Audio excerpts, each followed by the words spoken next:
sit down in a quiet place and write that scripture 21 times, right? And whenever you're ready to come to her, you could come to her and say, I'm ready to quote it. Without your paper, you got to say, like Philippians 4:13, I can do all things through Jesus Christ who strengthened me. You have to be ready to quote where you found it at and quote the scripture.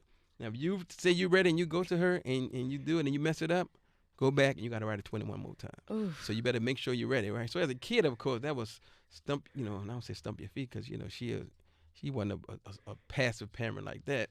But we got, like silently slamming Like, doors and stumping feet, you upset. yeah. So, but that instilled in us to know that she been business about that, right? Mm. Now, just because we wrote the scriptures didn't mean that we was implementing them in our lives, right? So we became, obviously the foundation was to know the word and know how important it was to not just one thing she was always said to us as kid, not to have a form of godliness, right? But to really have that relationship with God, to really, and not just religion, right?